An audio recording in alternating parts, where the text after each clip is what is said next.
മറിയം ദൈവത്തിൻ്റെ അമ്മയും നമ്മുടെ അമ്മയുമാണെന്നും നമ്മുടെ സങ്കടങ്ങളും അപേക്ഷകളും മറിയത്തിന് ഫലമേൽപ്പിക്കാമെന്നും മറിയം നമുക്ക് വേണ്ടി പ്രാർത്ഥിക്കുന്നുണ്ടെന്നും നമ്മെ തന്നെ മറിയത്തിൻ്റെ പ്രാർത്ഥനയ്ക്കായി ഫലമേൽപ്പിക്കുന്നതിലൂടെ നാം നമ്മെ തന്നെ മറിയത്തോടൊപ്പം ദൈവഹിതത്തിനായി ഏൽപ്പിച്ചു കൊടുക്കുന്നുവെന്നും നാം മറിയത്തോട് നമുക്ക് വേണ്ടി പ്രാർത്ഥിക്കുവാൻ ആവശ്യപ്പെടുന്നതിലൂടെ കരുണയുടെ അമ്മയും സർവപരിശുദ്ധയുമായവൾക്ക് നാം വെറും പാവപ്പെട്ട പാപികളാണെന്ന് സ്വയം അഭിസംബോധന ചെയ്യുകയും അംഗീകരിക്കുകയും ചെയ്യുന്നുവെന്നും നാം നമ്മുടെ ഇപ്പോഴത്തെ ജീവിതത്തിൽ നമ്മെ തന്നെ അവൾക്ക് കൈമാറ്റം ചെയ്യുന്നുവെന്നും അങ്ങനെ നമ്മുടെ മരണസമയം പോലും അവളുടെ സംരക്ഷണത്തിന് പൂർണ്ണമായും അടിയറ വയ്ക്കുവാൻ മാത്രം നമ്മുടെ ഉറപ്പ് വിശാലമാകുന്നുവെന്നും അവൾ നമ്മുടെ മരണസമയത്ത് നമ്മെ അമ്മയെപ്പോലെ സ്വീകരിച്ച് പറുദീസയിൽ യേശുവിൻ്റെ അടുത്തേക്ക് ആനയിക്കുമെന്നും റോമാമതം പഠിപ്പിക്കുന്നു. അത് അവരുടെ കാറ്റക്കിസം 2677, 2617, 2679 എന്നീ പാരഗ്രാഫുകളിൽ നമുക്ക് കാണുവാൻ കഴിയും. അപ്പോൾ മറിയത്തെ യേശു ക്രിസ്തുവിനേക്കാൾ ഉയർത്തുന്ന, നമുക്കും യേശു ക്രിസ്തുവിനും മധ്യേ മറിയമെന്ന ആ ഒരു വ്യക്തിയെ, ആ ഒരു സംവിധാനത്തെ, ആശയത്തെ, ബിംബത്തെ സ്ഥാപിക്കുന്ന ഒരു വലിയ ആസൂത്രിതമായ സംവിധാനമാണ് നാം ഇവിടെ കാണുന്നത്. പരിശുദ്ധ മറിയമേ, തമ്പുരാൻ്റെ അമ്മേ, പാപികളായ ഞങ്ങൾക്ക് വേണ്ടി ഇപ്പോഴും ഞങ്ങളുടെ മരണസമയത്തും തമ്പുരാനോട് അപേക്ഷിക്കണമേ എന്നുള്ള ആ ഒരു പ്രാർത്ഥനയാണ് കത്തോലിക്കർ ഏറ്റവും കൂടുതൽ ഉരുവിടുന്ന പ്രാർത്ഥന.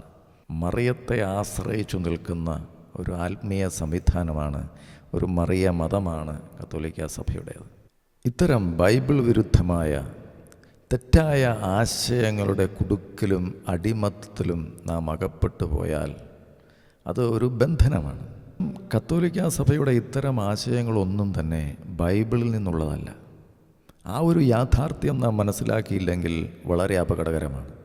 ഇതെല്ലാം വെറും മനുഷ്യൻ്റെ ചിന്തകളും മനുഷ്യനിർമ്മിതമായ പാരമ്പര്യങ്ങളും മാത്രമാണ്. അവർ പാരമ്പര്യങ്ങൾക്ക് ബൈബിളിനേക്കാൾ കൂടുതൽ പ്രാധാന്യം കൊടുക്കുന്നു എന്നുള്ളത് ഏറ്റവും അപകടകരമായ കാര്യമാണ്. നാം ആശ്രയം വയ്ക്കേണ്ടതും പ്രാർത്ഥിക്കേണ്ടതും ദൈവത്തോടാണ്, മറിയത്തോടല്ല എന്ന് ബൈബിൾ എത്രയോ ഭാഗങ്ങളിൽ വളരെ വ്യക്തമായി പഠിപ്പിക്കുന്ന കാര്യമാണ്. അധ്വാനിക്കുന്നവരും ഭാരം വഹിക്കുന്നവരുമായ നിങ്ങളെല്ലാവരും എൻ്റെ അടുക്കൽ വരുവിൻ, ഞാൻ നിങ്ങളെ ആശ്വസിപ്പിക്കാമെന്ന് പറഞ്ഞ് നമ്മെ സഹായത്തിനായി കാത്തിരിക്കുന്ന യേശുവിൽ നിന്നും നമ്മെ അകറ്റി നിർത്തുന്ന ഒരു വലിയ ശക്തിയായി ഇന്ന് റോമൻ കത്തോലിക്ക മറിയം വളർന്നു കഴിഞ്ഞിരിക്കുന്നു. അതുകൊണ്ട് നാം ജാഗ്രതയുള്ളവരായിരിക്കണം. ഈ കത്തോലിക്ക മറിയവും യേശുവിൻ്റെ അമ്മയായ യഥാർത്ഥ മറിയവും ഒരാളല്ല എന്ന് അവരുടെ സ്വഭാവ സവിശേഷതകൾ തമ്മിൽ താരതമ്യം ചെയ്ത് മനസ്സിലാക്കേണ്ട കാര്യമാണ്. അത് നമ്മൾ മറ്റൊരു ഭാഗത്ത് ക്ലാസ്സിൽ പറഞ്ഞിട്ടുണ്ട്. അപ്പോൾ തങ്ങളുടെ മരണസമയത്ത് പോലും മറിയത്തിൻ്റെ സംരക്ഷണത്തിന് അടിയറ വയ്ക്കുന്നവർ എന്നേക്കും നിരാശരായിത്തീരും എന്നുള്ളതിൽ സംശയമില്ല. കാരണം ആരുടെയും പ്രാർത്ഥന സ്വീകരിക്കുകയോ അവയ്ക്ക് ഉത്തരമരുളുകയോ ചെയ്യാത്ത സാക്ഷാൽ മറിയത്തെ ഇന്ന് പലരും മറക്കുന്നു. ബൈബിളിലെ യഥാർത്ഥ മറിയം ഒരിക്കലും ആരാലും ആരാധിക്കപ്പെട്ടിട്ടില്ല. ദൂതൻ മറിയത്തെ അഭിവാദനം ചെയ്തു, പക്ഷേ ആരാധിച്ചില്ല. എലിസബത്ത് മറിയത്തെ അഭിവാദനം ചെയ്തു, പക്ഷേ ആരാധിച്ചില്ല. ഇടയന്മാർ ശിശുവിനായി ദൈവത്തെ സ്തുതിച്ചു, മറിയത്തെ ആരാധിച്ചില്ല. കിഴക്ക് നിന്നെത്തിയ ജ്ഞാനികൾ മറിയത്തെ അല്ല, മറിച്ച് ശിശുവായ യേശുവിനെ അത്രേ ആരാധിച്ചത് എന്നൊക്കെയുള്ള വചന സത്യങ്ങൾ, ചരിത്ര സത്യങ്ങൾ നാം മറന്നു പോകരുത്. മറിയത്തോട് പ്രാർത്ഥിക്കാനുള്ള പ്രേരക ഘടകങ്ങൾ ആത്മീയമല്ല, മറിച്ച് ഭൗതികവും അവസരവാദപരവുമായ മറ്റൊരു സുവിശേഷമാണ്. പൊതുവെ മറിയത്തിൻ്റേതെന്ന് വിചാരിക്കപ്പെടുന്ന ദർശനങ്ങളിൽ യേശുവിൻ്റെ സന്നിധിയിൽ താൻ മധ്യസ്ഥം പറയാം എന്ന് പറഞ്ഞ് ചില ക്രിസ്തുവിരുദ്ധ ശക്തികൾ ജനങ്ങളെ തെറ്റിദ്ധരിപ്പിക്കുകയാണ് ചെയ്യുന്നത്. മറിയത്തോട് പ്രാർത്ഥിക്കുന്നവർക്ക് ശുദ്ധീകരണ സ്ഥലത്ത് നിന്നും രക്ഷപ്പെടുവാൻ പ്രത്യേക ഡിസ്കൗണ്ട്, ദണ്ഡവിമോചനം റോമാമതം വാഗ്ദാനം ചെയ്യുന്നു. ഇതിൻ്റെയെല്ലാം വഞ്ചനാത്മകമായ കെട്ടുകഥകളാണ്. ഇതെല്ലാം വഞ്ചനാത്മകമായ കെട്ടുകഥകളാണ് എന്നും ദൈവവചനത്തിൽ അവയ്ക്ക് യാതൊരു ആധാരവും അടിസ്ഥാനവുമില്ല എന്നും ബൈബിളിൻ്റെ വെളിച്ചത്തിൽ ചിന്തിക്കുന്നവർക്ക് മനസ്സിലാകുന്ന കാര്യമാണ്. തന്നെ ആരാധിക്കുന്നതിന് പ്രതിഫലമായി സാത്താൻ യേശു ക്രിസ്തുവിന് ഈ ലോകത്തിലെ രാജ്യങ്ങളെയും അവയുടെ മഹത്വത്തെയും വാഗ്ദാനം ചെയ്തു എന്ന കാര്യം ഈ സാഹചര്യത്തിൽ നാം ഓർക്കണം. ഇത്തരക്കാർ ക്രിസ്ത്യാനികളല്ല, മേരിയാനികളാണ്. ഇത്തരം ശുപാർശ മധ്യസ്ഥം വെറും ഭൗതിക നേട്ടങ്ങളെ ലാക്കാക്കുകയും ഉദ്ദിഷ്ടകാര്യസാധ്യത്തിനായി മനുഷ്യൻ്റെ ഊഹങ്ങളെയും അടിസ്ഥാനമാക്കിയിട്ടുള്ളത് മാത്രമാണ് എന്ന് നാം മനസ്സിലാക്കണം. ഇത്തരം ശുപാർശ മധ്യസ്ഥത്തിൽ വിശ്വസിക്കുന്നവർ ഈശ്വര വിശ്വാസികളാണ് എന്ന് അവർക്കും മറ്റുള്ളവർക്കും തോന്നിയേക്കാമെങ്കിലും യഥാർത്ഥത്തിൽ അവർ വെറും ഭൗതിക മനുഷ്യരും അവസരവാദികളും ദൈവവിശ്വാസമില്ലാത്തവരും ദൈവം ആരാണ് എന്ന് മനസ്സിലാക്കിയിട്ടില്ലാത്തവരുമാണ്. യഥാർത്ഥ ക്രിസ്തീയ വിശ്വാസികൾ ഈ ലോകത്തിൻ്റെ നേട്ടങ്ങളിൽ ലക്ഷ്യം വയ്ക്കുന്നവരല്ല, മറിച്ച് യേശു ക്രിസ്തുവിൻ്റെ രാജ്യത്തെ ലക്ഷ്യമാക്കി മുന്നോട്ട് നീങ്ങുന്നവരാണ്. അവർ സ്വർഗീയമായ അവകാശങ്ങളെ ലക്ഷ്യമാക്കി നീങ്ങുന്നവരാണ്. അവർ വീണ്ടും ജനിച്ചതാണ്. അവർ വീണ്ടും ജനിച്ചത് ദൈവവചനത്താലാണ്, ക്രിസ്തുവിനാലാണ്. ക്രിസ്തുവിൻ്റെ രാജ്യത്തിലേക്കാണ് അവർ വീണ്ടും ജനിച്ചത്. അവർ ദൈവം കൊടുത്തിരിക്കുന്ന അവകാശങ്ങളെ ലക്ഷ്യമാക്കി, സ്വർഗീയമായ അവകാശങ്ങളെ ലക്ഷ്യമാക്കി നീങ്ങുന്നവരാണ്.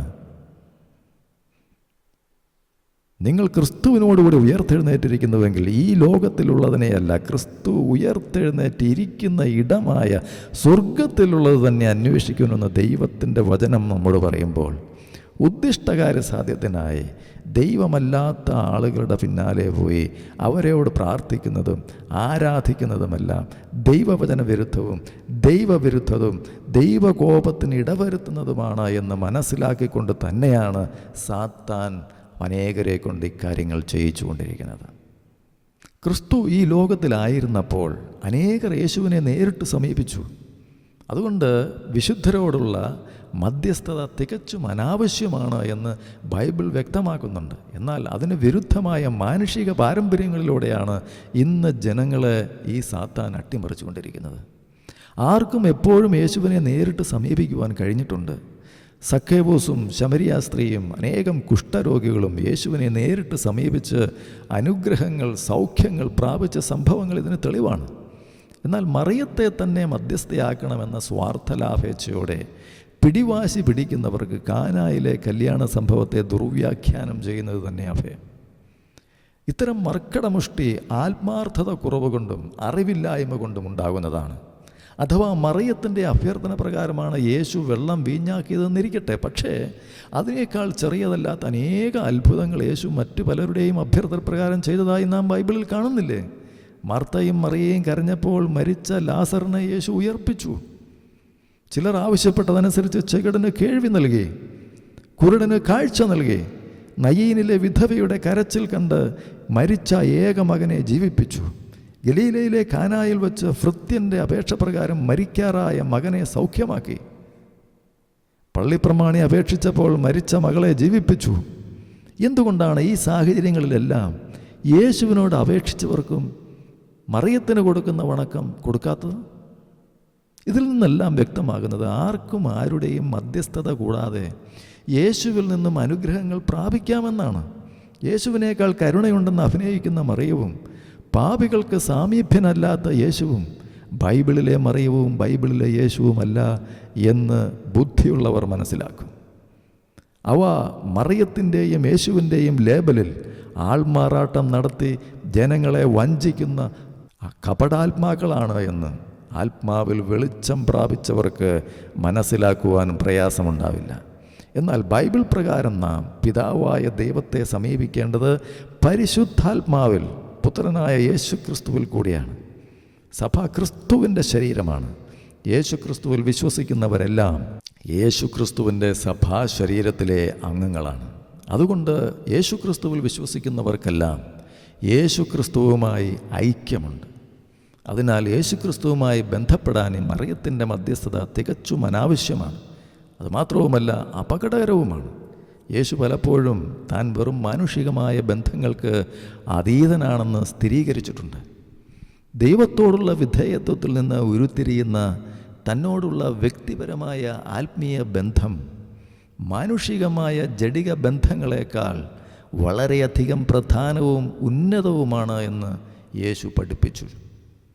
മറിയത്തിന് ഭൂമിയിൽ ജീവിച്ചിരുന്നപ്പോൾ സാധിച്ചതൊക്കെയും മരണശേഷവും സാധിക്കുമെന്ന് അനുമാനിക്കുന്നത് ബൈബിൾ പരമായി യാതൊരു അടിസ്ഥാനവുമില്ലാത്തതും സാമാന്യ ബുദ്ധിക്ക് നിരക്കാത്തതും ദൈവ സത്യത്തിന് വിരുദ്ധവുമാണ്.